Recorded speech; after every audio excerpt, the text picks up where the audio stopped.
Welcome to the magical journey beyond mediocrity, where the mystical and the practical become aligned. You're listening to Meant for More, the Seeker's Guide to Success, with your host, Seeker's Guide and coach, Kristen Lloyd. Kristen guides you through mindset shifts to increase your consciousness and live your best life. So let's leave mediocrity behind and step into your magical, magnificent life with Kristen. Welcome back to Meant for More, the Seeker's Guide to Success. I am your host and Seeker's Guide, Kristen Lloyd. Thank you for being here and tuning in for today's show. This is episode 17 of the Meant for More show, and I'm so grateful that you all have tuned in.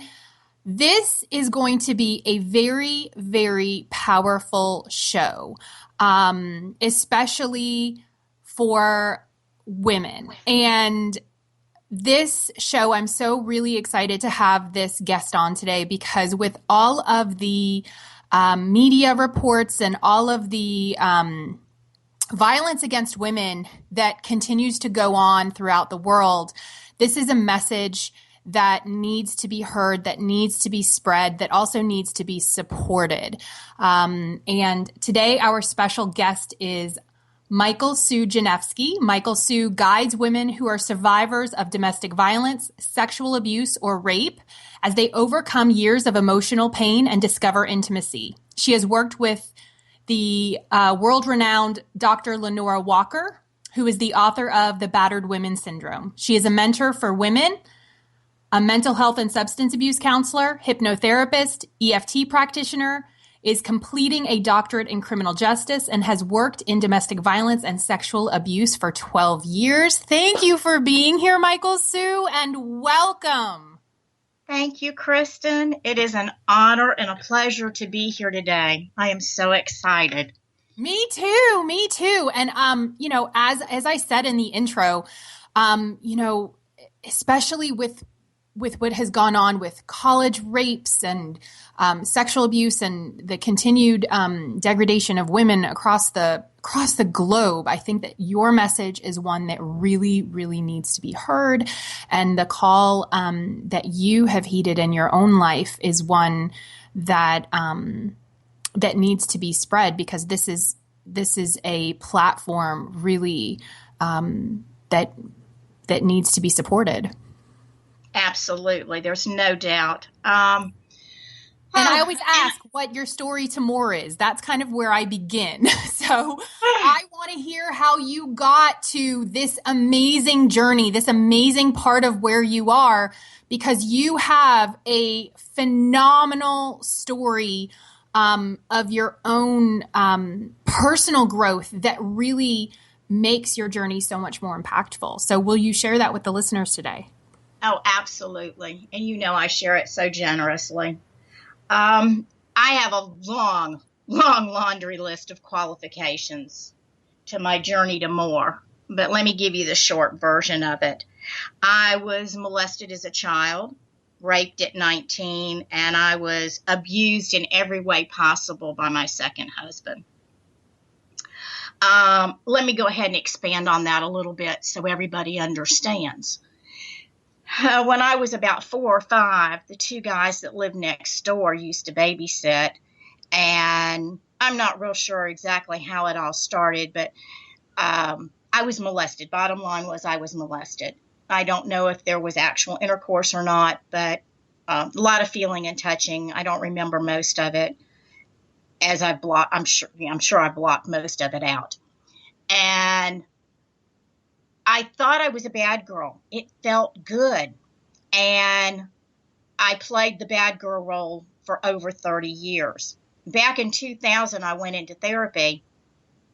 And the therapist said, Michael, Sue, you were molested. And I said, no, I wasn't. It felt good. And she said, but sex is supposed to feel good. That's what it's all about. You were a child. They were older. It's molestation. And I finally had a name. I wasn't a bad girl. It was, it was called molestation. But over that 30 years, I had been in and out of cars, back seats, front seats, beds, with people that I don't even remember faces and names. I don't even know how many men, because I played that bad girl role. And thank God there was a name put on it so I don't have to feel bad about it anymore. And then at 19, I was over at a boyfriend's house and he was sleeping and his best friend was there. And I went in to go to the bathroom and there was no lock on the door. And the best friend barged in and forced himself on me. And I didn't scream and I didn't say anything to my boyfriend. And the next day, of course, the best friend said, well, guess what? We hooked up. Well, the boyfriend didn't believe me because I never said anything. I didn't scream. I didn't say anything. Of course, I lost the boyfriend, but I felt that their relationship was more important. I didn't want to harm their relationship as best friends, so I just let it go. And I didn't say anything, and then I forgot about it. And as we all know, that's what happens with most girls and women. They just don't say anything. And then when I got married the second time, he was a very abusive alcoholic, and I've seen much worse as far as the physical abuse, but I don't know that, there's no comparison. You're abused, bottom line, it's not right. And he didn't know the word no. That was one of the things that was really, we talk about it all the time in the news now. We're hearing about it all the time. No is a complete sentence. And when somebody says no, that's it. If they haven't said yes, then, the answer is no. Well, he didn't know no, and so he would just go ahead and rape me. And I just got to the point where I would just lay there and just let him do it. So, but I grew up with a lot of shame and guilt and blame, and it was all about me. I didn't think that there was anything wrong with them. It was all me, and I had no self-esteem, no confidence. I wasn't good enough. And it has taken the majority of my life to overcome all of this emotional pain. But I have to say, I am not what happened to me. I've gone from victim to survivor to victorious. And if anybody is listening, any of this resonates at all, just know you are not what happened to you. You are not to blame. You don't need to live in shame and guilt. And you too can go from victim to survivor to victorious. Anyway, that's the bad part. And when I was in 7th grade, I remember I followed my rabbi's wife. She was a social worker, and I followed around at her job, and I decided I wanted to be a social worker. And then when I was a sophomore in high school, I said that I wanted to be a psychologist, and Daddy said no. And so, he was Daddy. He was right. So I forgot about it. And I went on and I did a multitude of jobs over the years. And then I started to drive a truck. And I drove a truck cross country, big tractor trailer. You have to understand, I'm 5'2". And at that point, I weighed about 100 pounds. I wasn't big as a minute. And I was driving this big old tractor trailer with hubby number 2. And then he said, I want you out of my truck. So I went out by myself and drove a truck cross country into Canada. And the only thing I had with me was my little peekapoo and my guardian angel, Coco. And 13 years ago, things really changed. Daddy was sick and he passed away, and I went to live with Mother. I left Georgia and went to Fort Lauderdale, and she told me I had to go back to school. And I said, okay. I had an associate degree in criminal justice, and, all right, I'm going to go back to school. I'm going to finish my bachelor's degree. And when I got over to Nova Southeastern University, the lady in the office said, well, why don't you do a master's degree? And I went, well, okay. And I went right back to, I want to be a psychologist. So I decided to become a mental health and substance abuse counselor. So I finished my bachelor's degree in psych. And I did my mental health and substance abuse counseling. And during this time, I had gotten hurt working fast and furiously as a retail merchandiser and did a lot of damage to both of my wrists. So ultimately, I was out of work for 9.5 years and had 14 surgeries. And so when I finished my first master's degree in mental health and substance abuse counseling, I wasn't done with surgeries. So I went on and did a master in criminal justice. And then I got done, and I was just about through with the surgeries, and I decided to do a doctorate in criminal justice. And so now I'm in my dissertation phase for that doctoral program, and I'm so excited. And during that time, I got to work with Lenore Walker, who I absolutely love. She wrote the book, The Battered Woman Syndrome. I was one of 3 people in my undergraduate 13 years ago that was asked to join, or allowed to join. She allowed for me to join her research program at Nova. And so I got very acquainted with her. I worked as a jail coordinator for the Battered Women Research Program, and absolutely love going into the jails. I have this odd thing about going into jails and prisons. I just love them. And I love the people that are in them because I do see something good in most people. But I got to work with Lenore, and she became my thesis chair for my master's program, and now she is my dissertation chair. And she's my mentor, and I'm so fortunate to be able to call her my friend. So that's pretty much it. That's the short story of it. That's an amazing journey. I had a couple questions, like when you were, at what point, because you had said when you were 4 and 5, and then when you were 19, you didn't know at 4 and 5 that anything was wrong, and then you didn't at 19. It's almost like there was this conditioning that you just go along with whoever that authoritative person is. You didn't say that, but that was just the energy that I got from it. At what point did you recognize this is wrong? Not the feelings, right? But the that you were being objectified, I guess, is the thought. When did you recognize this is not how things should be? And then I'm wondering, at what point did you start to take your power back? Like, was it not until 2000, or was there a point where you realized this is not how things should be? Actually, I knew probably from the first time that the molestation happened that it was wrong. I would imagine that they told me not to tell. And like I said before, I don't remember.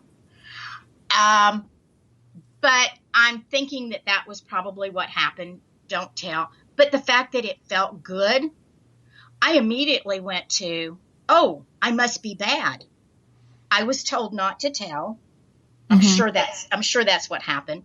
And it felt good. So they were conflicting, but yet they were in sequence with each other. And over the years and through my studies and working with people, I've heard it over and over again that even though there was a conflict, the path was real similar. Right. And at 19, it's funny because I never talked about being raped until just a few years ago. It just was so far buried. I just never discussed it. And it came out. And so now it's a part of my story. And I never really put it into my story until I started working as the intimacy mentor back in November. That's when I first started putting it into my story and felt that it was, or actually over a year ago when I first started working with women in my mental health practice. But that's when I first started to discuss that. And I actually started to take my power back after that second marriage was done. When I learned, I was in an intense training, and I heard that women leave and go back on an average of 7 times. That was the first time I ever felt normal. I mean, I actually sat there and said, "Oh my God, I'm normal," when I heard that stat. And that's sad that was the first time I felt normal, and that was back in 2004. So, What do you think? Why do you think it takes women so long to leave, or to what makes it so difficult? I know the answer to this, but for people who may be listening. God, there's just a long list of reasons. Fear. What they've got is the known. What's out there is the unknown. The devil you know is better than Oh, the devil you don't. that's it. You got it, Kristen. That is it. It's scary.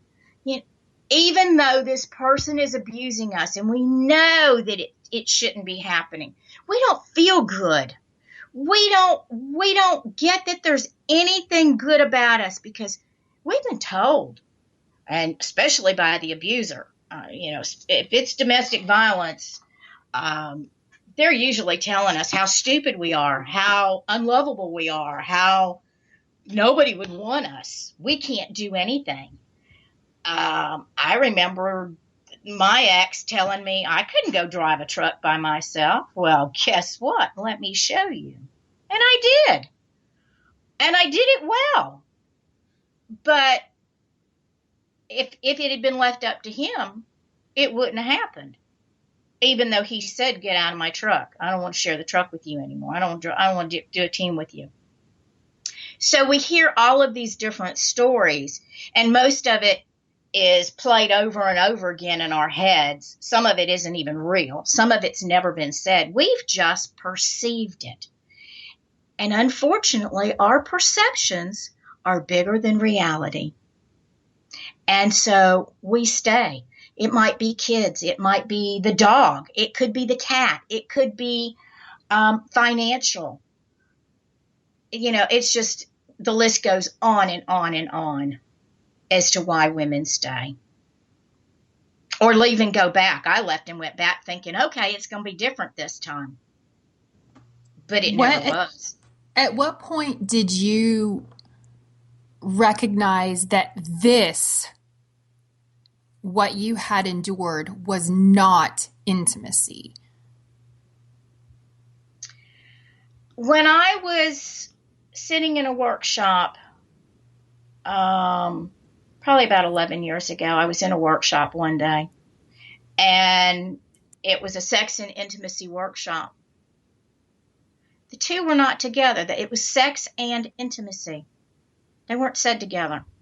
And I heard from someone that is a very good friend of mine and a mentor. And I heard her say, "Into me I see." And that's when I realized you have to look deep within. I didn't really do that work until about 3.5 years ago. I had started it, but I was asked to come to a convention to speak. I'm in a recovery program for families and friends of alcoholics, and I was asked to come speak at their convention 4 years ago. And I got up on that stage, and I was wearing a red dress, and I had this short gray hair and this big serenity shawl wrapped around my body, and these black stockings. I can see myself so well walking up onto that stage and thinking, boy, I've got it all. I have got it all. And if you go on my website, there's a picture of me in that red dress. And then back in November, there was another picture of me in a red dress. And the two don't even compare. But after I got up and I spoke at that convention, I started to really look within me. I had started the healing process probably when I first started school, when I first went back to school in 2003. But that was the real start of my healing process. And I started to look deep within myself. And that's what has to happen. You know, when you look deep within, you get an up close and personal view. And I can remember years and years ago somebody telling me that I needed to come back into my recovery program almost 22 years ago, and that every day I needed to get up and I needed to go in the bathroom and look in the mirror and tell myself, I love you and you are special. And I tried to do it the first day and I couldn't look myself in the eye. So I wrote it in a calendar book that sat on my night table. Before I ever got a cup of coffee, smoked a cigarette, got out of bed, I wrote in that journal every single day until I believed. I love you and you are special. Today I know I love me and I'm special, but it took a long time for me to get there. And today I teach women and help them to learn how to look in that mirror, how to look past their eyes, past their bodies, deep within, to get up close and personal and real familiar with who they are inside, what they want, who they want to be. And once they can do that, then they can have a relationship with other people and be intimate in all ways. It's not just sex. And I know when a lot of women hear intimacy, they run. I did. It scared me to death. Oh, no, I'm not. I'm not doing that. Sorry. And I didn't want to hear anything about it. But today I can explain it in a way that it's not about sex. It can be. But sex is something totally different. Would you say that for these women, because I know when you talked about being in the recovery for family members of alcoholics, would you say that this process of intimacy is also like a recovery process, going back to self-love, returning within to find oneself? Would you consider it a recovery? Oh, absolutely. Absolutely. Had I not gotten into this recovery program, and I'm going to say something that's really going to shock your listeners. It always does. It shocks people whenever I say it. And I thought my mother was going to have a heart attack when I said that I was grateful that my daddy died. I have to tell you that I am grateful for every negative thing that ever happened in my life. I don't regret any of it. It has made me who I am today. And so I'm going to say that, you know, had my daddy not died, I wouldn't have gone back to school. And I wouldn't be where I am today, doing what I do. And I love what I do. But I'm grateful for marrying that alcoholic because it sent me to that recovery program. And that's when Michael Sue started to blossom. In fact, that's when I really started to begin to take back my power. That recovery program taught me that I didn't have to do this. In fact, if I hadn't been in recovery, I wouldn't have gone out on my own driving that truck. That's what gave me the courage. I'd leave a recovery meeting on Monday nights, come home, get in that truck, get my stuff, get Coco, get in my truck, and I would go, 2 hours north of where I lived and to go pick up a trailer to go to Canada. And I did that every week for months and months until he didn't want me in that truck either. So my recovery program is what really got me going on this path and helped me to have my self-esteem and to have my confidence. I've had years of therapy and I've learned so much by going back to school because most of what I've learned in school, my psych program, my master's programs, both of my master's programs, even my doctoral program, My focus has been on domestic violence. My thesis, my dissertation, it's all about domestic violence. Working with Lenore, I was able to finally be able to say, I know who Michael Sue is. When I walked into those rooms, I didn't know who I was. You'd say, how are you?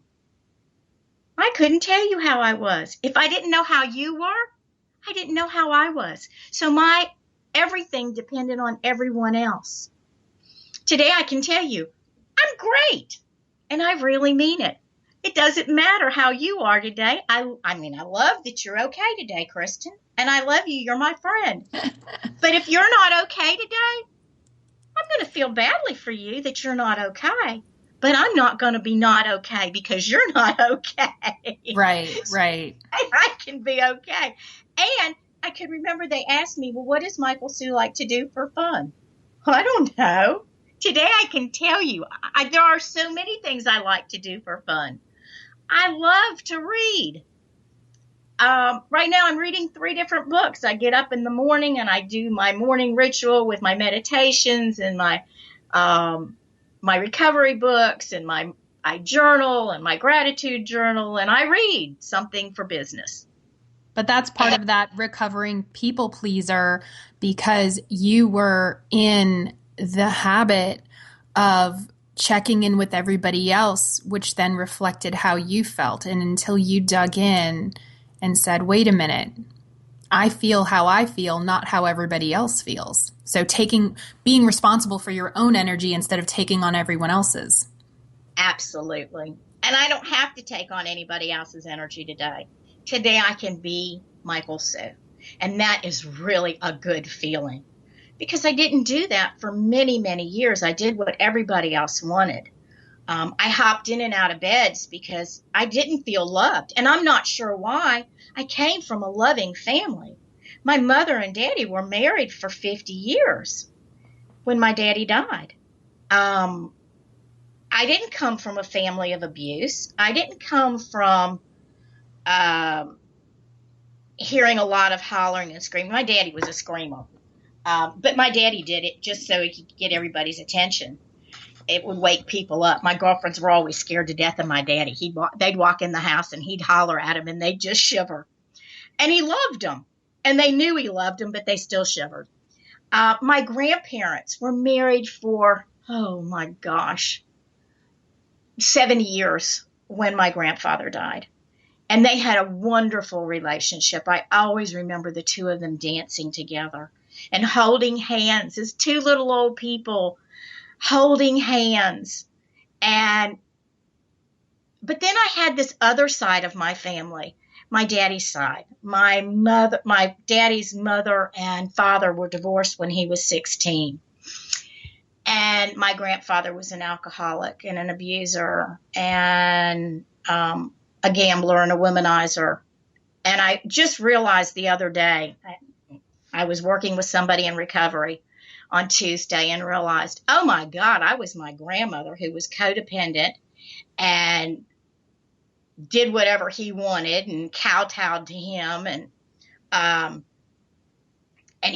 married my grandfather. My second husband was my grandfather. And I realized today when I look back, and I realized this a long time ago, but when I look back, everybody that I ever went with, everybody that I ever jumped in and out of bed with, anybody I ever dated, married, they were all alcoholic and used other drugs. They were all younger than me. There was a whole pattern of not good enough. And I did whatever I could to feel good enough, and I never did. I always felt less than, and I always felt not loved. And so I did the things that I did for the attention and the love. And I always said I loved you.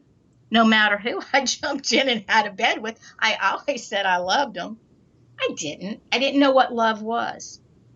I just finally have figured out in the last, 10, 12, 15, 20 years how to love me and what love really is, because I didn't know what it was. It was sad.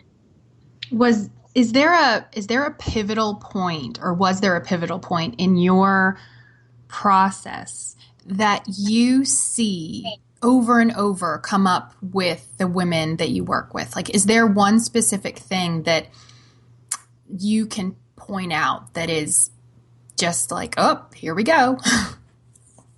Yeah. I have to go back. My third marriage. He was in recovery, and unfortunately, it did not work. We were only together a short time, and after that divorce, I decided sex was out. I wasn't going to have a relationship anymore. I was happy to get into bed every single night by myself and know that I had Coco and Kiki, my cat, sleeping, cuddled up next to me. And that was the companionship that I wanted. I wasn't having a relationship with anybody.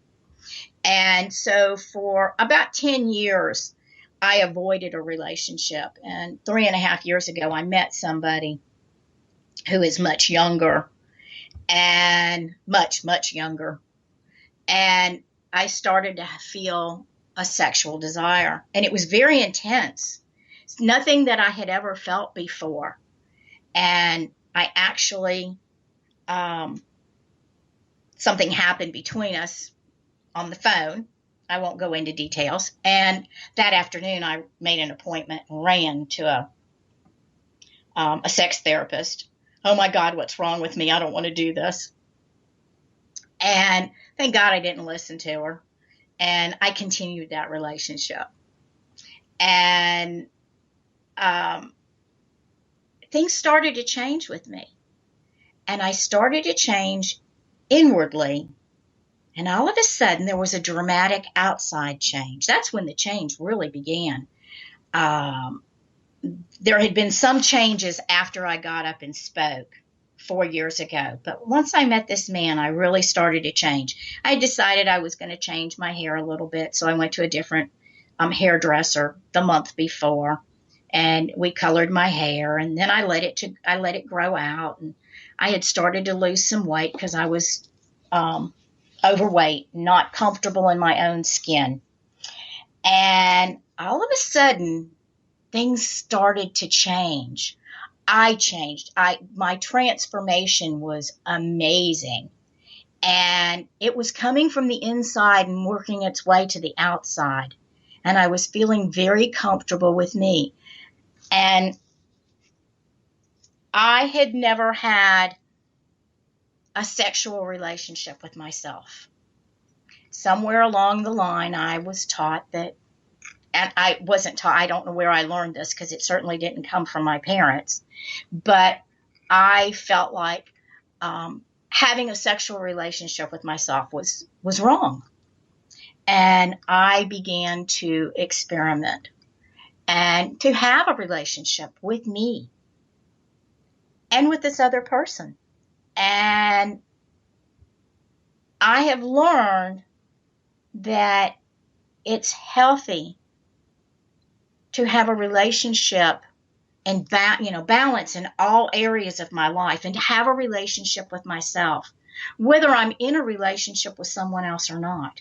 It doesn't matter, but I have to have a relationship with me, and I have to have balance in my life. And the health benefits are long. Oh my gosh. I mean, there's just a ton of health benefits, but we have to have that touch. We have to have that feeling of acceptance of ourselves. And I see it all the time with the women that I work with, that they're in denial. And they don't want to have those feelings. Those feelings, they were abused sexually, and those feelings are not comfortable, and they get this nagging in their guts, in the pit of their stomach, and they know that they want more. They know that they want to move beyond what happened to them, but they don't know exactly what it is, and they certainly don't know how to do it. And they want this life without pain. They want unconditional love from themselves and other people. They want to feel complete. They want that whole package. But there's something that's just not right. There's that piece that's missing. And for me, whenever anybody would talk, my girlfriends would talk about having a relationship with their boyfriends or their husbands, or, I should date. I was a part of a very large gay community in Fort Lauderdale. If you look on my Facebook page, you'll see pictures of Michael, Sue, and 12, 15, 19, 20 guys at a table having dinner after a recovery meeting at night. And they just put their arms around me and pulled me in, but they wanted me to have a relationship with someone. Why don't you date? No, don't talk to me about dating. I don't want to hear it. But once I started to feel comfortable in my own skin and to have this relationship with me, they said, I don't know what you're doing, but you sure are doing something good. Something's working. I saw somebody a month ago at a girlfriend's wedding, and she says, I don't know what in the world you've done, but my goodness, you look fabulous. And I said, thank you. I feel fabulous. Do you think that has to do with stepping into your inner power? Because you've said everything from the inside transpired before it really was viewable, or, before people could see it on the outside. You recognized that the inner changes took place first. So is that really about standing in your power, stepping into your power, taking control of who you are? And the other part of that is the dating when you have power, or, stepped into that power. Was that your way of saying, okay, I'm not going to let anybody fuck with me anymore?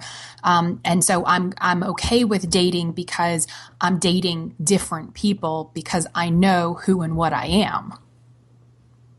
Yes. It had to start on the inside. It's the intimacy. Into me, I see. I had to go deep within. It wasn't comfortable. It took a lot of courage, but it was a process. I was able to do it. And had I not been in recovery for all these years, had I not been working on me for all of these years, and gone through the therapy and known what I know now, I don't know that I would have been able to have done it on my own without help. And in fact, I know I wouldn't have. So I had to do a lot of work before I got to that place. And that's what when I work with people, that's what I take away. I take all those years that I had to go through it and do it, and I take that piece away and can take them through it quickly.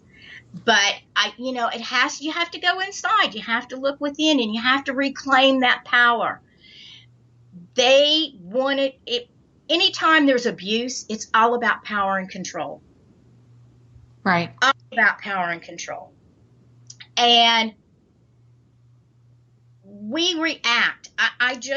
There was a book that I'm reading for business, and it was taking responsibility. And I realized, my goodness, I never took responsibility for what happened when I was 4 or 5. Not that I should have known what was going on. Not that I did something wrong. It has nothing to do with that. It's my reactions to everything that's happened in my life since then. Then I never stepped in and took responsibility for how I reacted, because I didn't have to go through all of that. There was an easier, softer way, and I just had to go bouncing down the road and bump my butt really hard to get it. And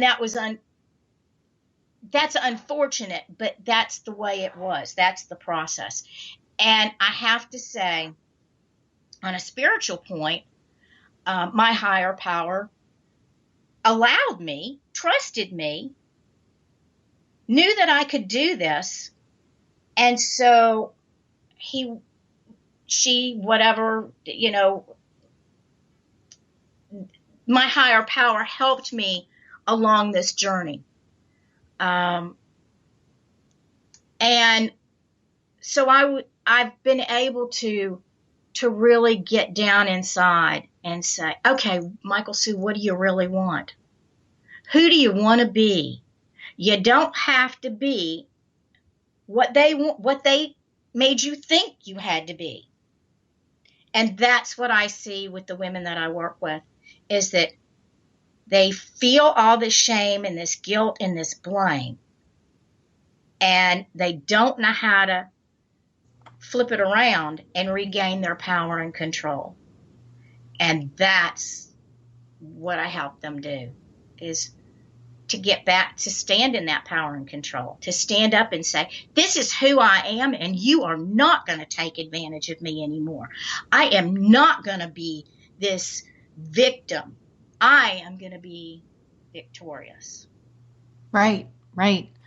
What steps or processes specifically do you take women through to overcome the wound so that they can grow beyond it and to become this survivor and victorious rather than the victim? I take them through exactly what I did in just a much shorter time frame. I have them keep a daily journal. I truly believe that for me, getting up in the morning and writing my morning pages has been miraculous. I get to write whatever I want on those pages, and I get it out. And I learned a long time ago, if I'm angry, I get a red ink pen and I write with that red ink pen, and it takes that anger away. It just flows from my brain, out my arm, out my hand, through that red ink onto the paper, and it's gone. It's amazing. The therapist that told me that, I thought her brain was fried from heroin, but it turned out it was true. And then I have them do a gratitude journal. I write 10 things that I'm grateful for today. And then I do 20 things that I'm grateful in advance for. And then I watch them move from the 20 list to the 10 list. It's really an amazing process. I love it. I love it. It's so cool. It's so cool, especially when that one thing that's been on there for a while all of a sudden moves from the GIA list to the gratitude list. Oh, right. It's amazing. I encourage them to look at the positives in every negative, whether it's past or present, to always look, because there's a lesson in there. There's always a positive in every negative. I don't care what it is. And I teach them how to establish and maintain healthy boundaries in all of their relationships, whether it's family, friends, coworkers, the boss, people in the grocery store. They can be kind of rude sometimes. They run you over with their buggies and stuff. Out on the road, when that person cuts you off in traffic, it's kind of abusive. They've crossed your boundary. There's a boundary is not only emotional space, but there's physical space. And they've gotten into your physical space because they just about took the front bumper when they went around. I teach them how to say no and use it as a complete sentence. They don't have to say another word. They don't have to justify, argue, defend, or explain. Jade. Justify, argue, defend, or explain. I introduce them to feelings, because most abused people don't know what feelings were. At least I didn't. I had no idea. My therapist back in 2000 gave me a picture with feelings on it and what the names were underneath of it. It showed the faces and the names underneath. And we go through the feelings. And those feelings are used to create 2 vision boards. The first one is where do they want their life to be right then. That's when we first start working. And then they do a second one when we're done working, to see exactly where they want their life to go and see the differences between the two. It's amazing. Right. We use mirrors to look into your eyes, to look at their bodies, and then to go be deep within like I did. We explore and work through the process of forgiveness. And I know that they're going, I'm not doing that, because it's often met with, no, ain't happening.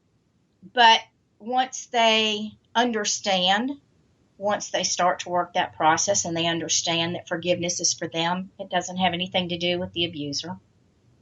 Right. They're able to do it, and they have to forgive themselves because they didn't do anything wrong. They just reacted wrong, and it's all okay, and it can be forgiven. And then I guide them to take responsibility for their reactions and change it to actions and take back their power and control. And then they go from victim to survivor to victorious. What would you say are 3 to 5 tips that you would have for someone struggling with this unveiling process? When they know they're meant for more, but they're stuck. What would you suggest to someone who wants to get to powerful, but they're really, really stuck? They know that they're meant for more. They know that they have these issues with boundaries and power and control and the victim status. What 3 to 5 things would you recommend that they do right away in these early stages? Well, the first thing, the most important thing, is that they are not what happened to them. Absolutely no way are they what happened to them. They need to be able to start to see the good in themselves. They are not the shame and the guilt. They're not to blame for what happened. To try and look for the positive in every negative, to see those lessons, to take away something good out of something bad. Somebody said yesterday, my writing coach said to me yesterday, the crap in our lives is the fertilizer. I love it. Thank you, Miss Gina, for that. And to absolutely pay attention to that nagging, rumbling in the gut, in that pit of their stomach, because that's never going to lie to you. Your heart and your head are all, they can lie, but your gut's never going to lie to you. And that's really, really important, is to listen to that gut. That's your intuition talking. And it's going to tell you the truth. So if you do those, that helps. Yeah, I think that that's so important for women who are ready, really ready to step into their power, that they acknowledge and they know that they don't want to stay where they are, and to kind of take those next steps to really build that intimacy with themselves. Because, and I completely agree with you, it's an inner process. And one of the things that I've seen, and you know that I've worked with victims of domestic violence, but clearly not as much and as deep as you have. But one of the things that I saw is the jumping from relationship to relationship to relationship, to go back to that enoughness, because by myself, I'm not enough. With someone else, I am. So it's looking for that external validation. And so it seems like it would be and I know it has been because of the individuals that I've worked with, it's a really scary process for them to be alone, to be with themselves, because there's such deep self-hatred or mistrust or dislike, because they feel that they're the problem. Absolutely. It's like the young lady that was raped at Stanford said in her letter, I don't want to be in this body anymore. And that's how I felt. And that's the way most of my people feel. Most of my women feel that I don't want to be in this body. It's not been a kind thing for me. And once they move past this, it is scary, and it takes a heck of a lot of courage to do this.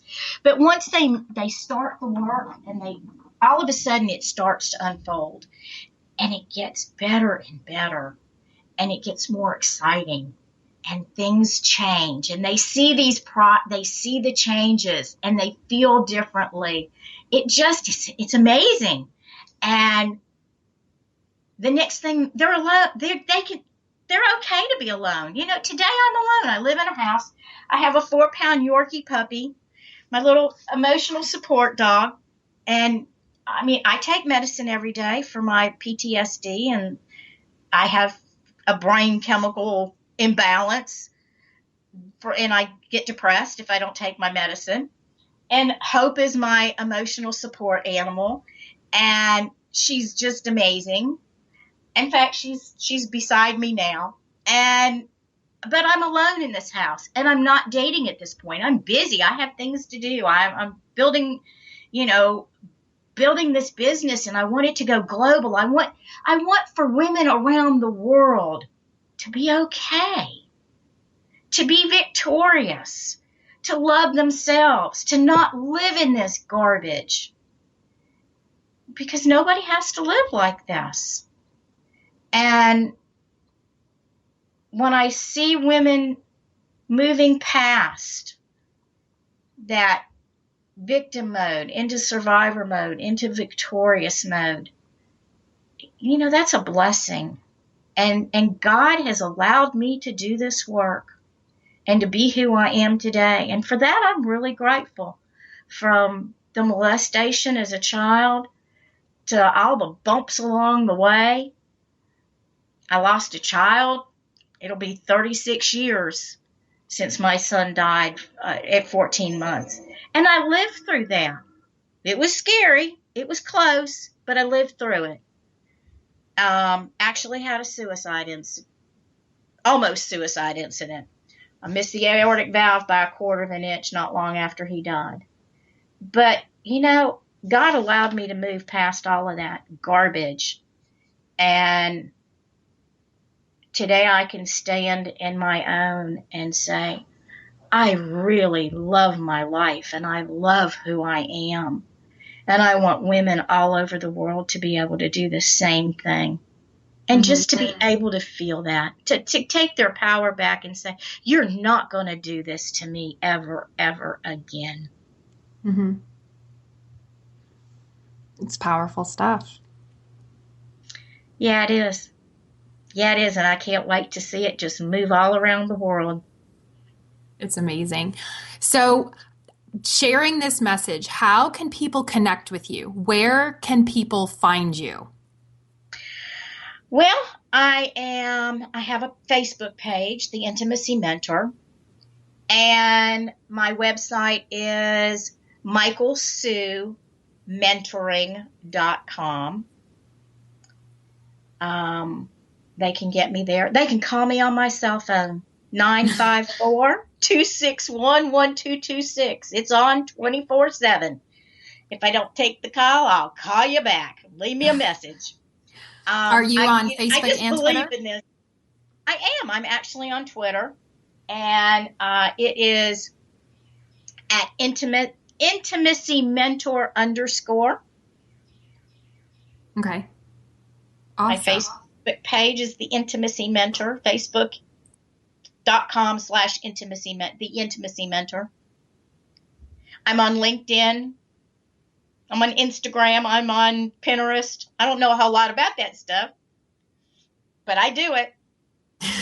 That's awesome. Technically challenged.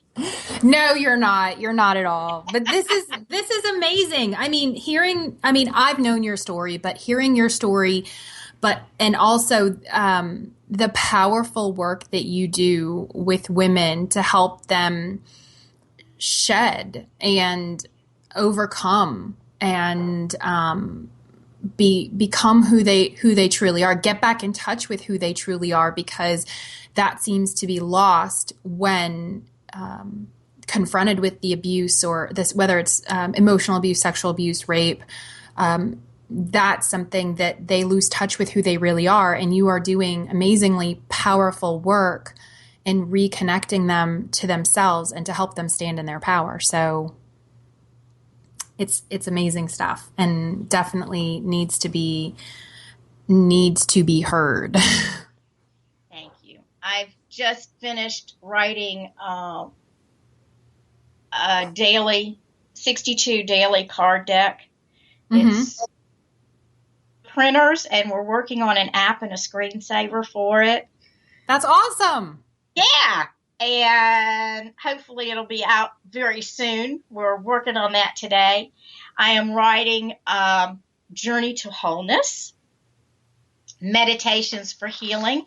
It's a 366-page meditation book. Yay.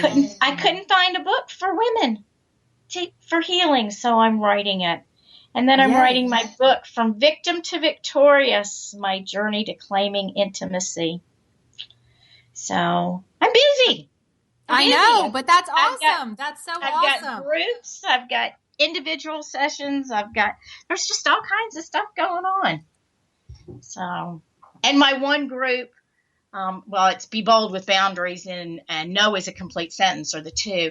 But my one group where I really get into the meat and potatoes and work with my ladies it's Give Yourself Permission. And there's several different aspects to that, several different time frames that they can work. So it's just, it depends where they are as to what they need. And it's all about them and what they need. And so we just kind of make it a package and see what we can do. Yeah. Thank you. And they don't do it alone. That's right. The important part. They don't do it alone. Yeah. Thank you for coming on and sharing your message. I appreciate you. And everybody, michaelsuementoring.com. And you can also find Michael Sue on Facebook, The Intimacy Mentor. Thank you, everyone, for listening. It's been another amazing show. To continue the conversation, hop on over to the Seekers group on Facebook, www.facebook.com/groups/The Seekers Path. Until next time, remember, you are meant for more and keep seeking. Thanks for tuning in to Meant for More, the Seeker's Guide to Success. But the fun doesn't end here. Head over to KristenLloyd.com for your Seeker's Guide workbook filled with exercises to help you go from mediocre to magically magnificent.